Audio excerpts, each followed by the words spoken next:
Ever had a tutor quit after a week, or worse, never really get up to speed? That's not a hiring problem. It's an onboarding problem. Most businesses wing it, but not you, not after today. Hi tutor bosses, if you don't know me, I'm Lisa. I've helped thousands of my clients go from their very first hire all the way through to scaling to multiple 7 figures. And so if you like what you see today, then feel free to subscribe so that you get more videos like this. Step 1, welcome and expectations. You want to make sure that you make your tutor feel like a VIP from day 1. Core your hire. When you decide to hire a tutor, don't just send them a generic email saying, hey, welcome to the team, we've decided to hire you. That's boring. Instead, actually do the non-scalable thing and pick up the phone and give them a call. It's best if it's from the founder, from yourself. And I have clients who are doing this, who have multiple 6 figures, 7 figures, that actually specifically do this because what it does is it helps your tutor actually feel seen and valued. They actually feel like they're not just another tutor number for you. This is immediately going to boost their excitement in working with your specific brand and company, boost their motivation so they can get started, and also build that team loyalty with your company as well. Next is send a follow-up email from that phone call with clear expectations of what they can expect in the onboarding process next. So this might actually include their start date, important contacts on your team, a warm introduction to who is actually important on the team for them to know. And the aim of this is to really keep them in the loop so that during the onboarding process where things can be quite confusing, there's a lot of new things that they're learning, they know what is expected of them and what is to come. Next is set them up for success. What does success actually look like in day 1? Do they need to send across a bio to you so that you can upload their details onto your tutoring website? Do they need to fill in their employee details so that you've got their emergency contacts on file? It's important that you don't leave your tutors second guessing themselves and being confused during this process. Clarity is kindness. And by the way, if you want a free copy of this onboarding checklist, grab it in the description box below. Step 2, tutor training. You want to make sure that you give them the tools to succeed. For example, you can share your SOPs or standard operating procedures, essentially your way of doing things. So a good example for this one is how should they actually reach out to the student or parent when they first get assigned that customer. Next is actually include lesson templates. For example, how do they actually conduct How do you actually conduct a first lesson with a student and actually give them the breakdown of what they can do in that first 60 minutes together?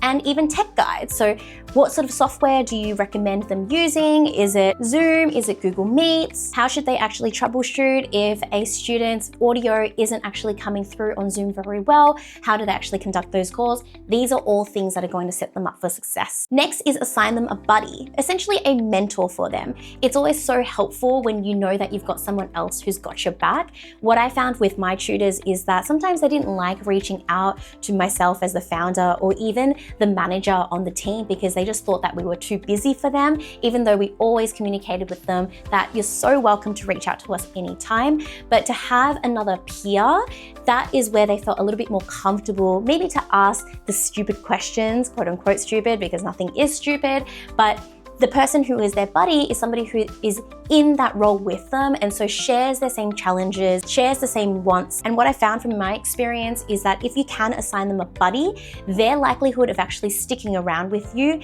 increases twofold. Next is build a community. If you can get your tutors feeling like they're a part of something greater than just themselves, they're more likely to actually stick around. So for example, if you have tutors that are based in one suburb, you can actually create a WhatsApp group for that suburb. And the more someone feels like they belong, the more they actually get involved in your company, the more invested they are, and then the more likely they are to succeed. And if you're somebody who has tutors all over the world, you can still do the same thing of building a community. Perhaps you could group tutors that have similar interests. You could group tutors based on a particular subject or a year level that they're teaching. Don't let location hold you back from helping your tutors feel like they belong to your business. Overall, your goal as a leader for your tutors is to make it impossible for them to say, I didn't know how. Step 3, shadowing and practice.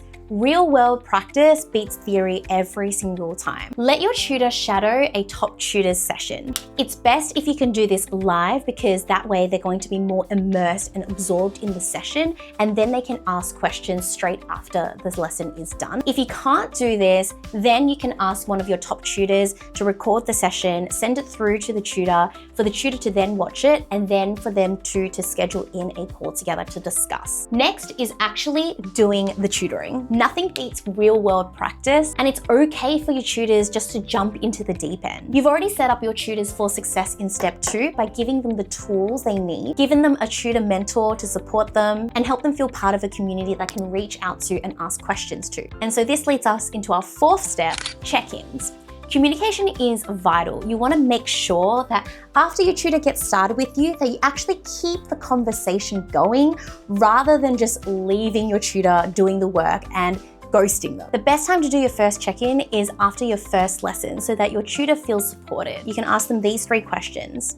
What's working, what's confusing, and how can we help? Next is schedule up a follow-up check-in. Nothing is worse than feeling left out of the loop. And so you and your tutor can actually agree when you have this call when they would feel it to be most supportive for them to actually have a follow-up call where you cover those 3 same questions again. These 2 conversations are actually really great data points for you to learn from your tutors and pick out patterns in what could actually be missing in your welcome and expectations, your tutor training, and your shadowing and practice. Throughout these check-ins, you can also use it as an opportunity to reinforce how and who they should communicate with. Your tutors might be a little bit confused of who should I speak to if I have a question about tutoring? Who should I speak to if I have a question about my payroll? And so you want to make sure that they understand who is the first port of call. Is it you and your phone number and that's how you like to be communicated with? Is it through your tutor manager's number? Or do you use a software like Slack for your teams to actually DM one another? Now, so far this is quite heavy on the onboarding part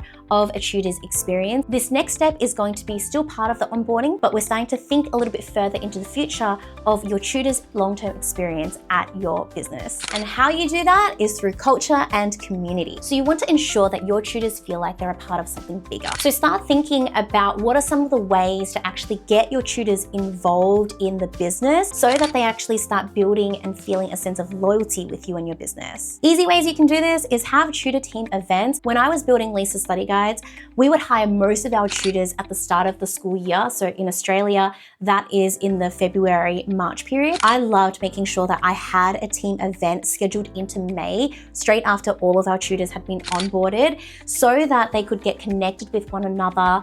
And inside this team event, I would typically do part training and also part going out. Now, people would often ask me, like, what do you do when you get together with your tutors?